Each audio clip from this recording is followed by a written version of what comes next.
बच्चों, let's see this question. The question says number of bivalents are 8 in prophase 1. What is the number of chromosomes during anaphase 2? इस question में जो है number of बाइवेलेंट्स कितने दे रखे हैं?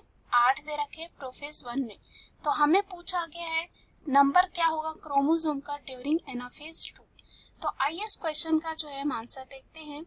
तो सबसे पहले हम बात करेंगे इस क्वेश्चन में, तो चलिए हम की कॉन्सेप्ट की बात करते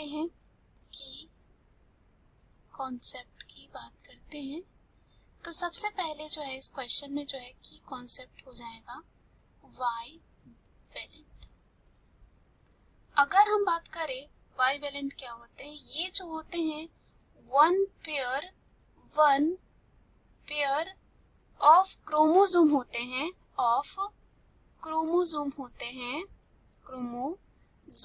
हैं इन टेट्राड। यहाँ पे बाइवेलेंट यानी कि वन पेयर यानी कि दो। वन पेयर में कितने होते हैं? दो। तो यहाँ पे जो है क्या होता है, बाइवेलेंट जो होता है one pair of chromosome in tetrad, यानी कि जहाँ टेट्राड हम किसके लिए यूज करते हैं, जहाँ पे 4 हो। उसके बाद अगर हम बात करें यहाँ पे जो प्रोफेज 1 होता है, प्रोफेज 1 में जो है यहाँ पे हमें बता दिया गया है कि जो बाइवेलेंट है वो कितने हैं? 8 है। और प्रोफेज 1 जो है वो किसका पार्ट होता है? मियोसिस 1 का। तो मियोसिस 1 जो होता है उसे कहा जाता है रिडक्शनल फेज। क्या कहा जाता है यहाँ पे? Reductional phase. अब अगर हम यहाँ पे बात करें, यहाँ पे जो है कितना दे रखा है? A bivalent is one pair of chromosome in a tetrad. तो यहाँ पे प्रोफेज में जो है हमें कितना दे रखा है? बाइवेलेंट 8। तो यहाँ पे अगर हम वन पेयर इसका देखें, वन पेयर में कितने होते हैं? 2। और यहाँ पे इसका क्या हो जाएगा? दुगना हो जाएगा, यानी कि कितना हो जाएगा? 16।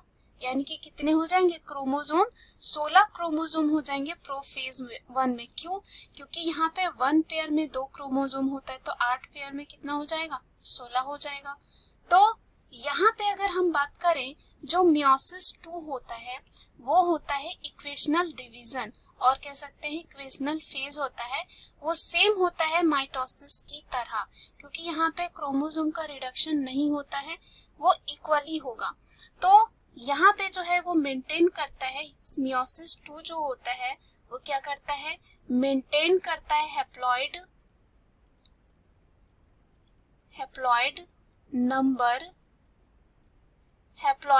नंबर यहाँ पे जो होते हैं क्रोमोसोम के, जो ऑब्टेन्ड होते हैं मियोसिस 1 से। क्योंकि मियोसिस 1 के बाद जो है क्या आता है? मियोसिस 2। तो यहाँ पे जो मियोसिस 1 में जो क्रोमोसोम होगा उसी को क्या करके रखेगा? मेंटेन करके रखेगा। तो जब फर्स्ट मियोटिक डिवीजन होता है, फर्स्ट यहाँ पे अगर हम बात करें फर्स्ट जो मियोटिक होता है, अगर हम बात करें यहाँ पे फर्स्ट जो है मियोटिक यहाँ पे डिवीजन होगा, तो यहाँ पे जो है क्या होगा?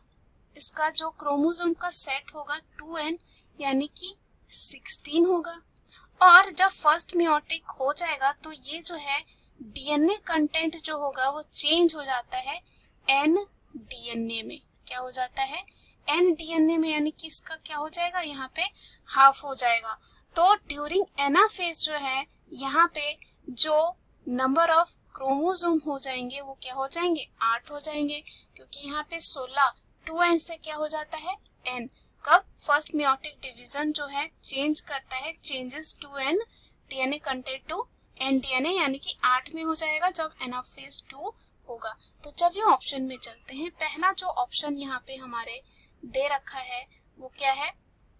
पहला जो है 8 है, यानी कि ये क्या हो जाता है? यहाँ पे बिल्कुल सही हो जाता है।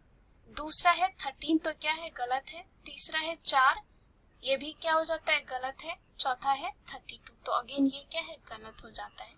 So the right answer of this question is option A. Hope you understood it well. Best of luck.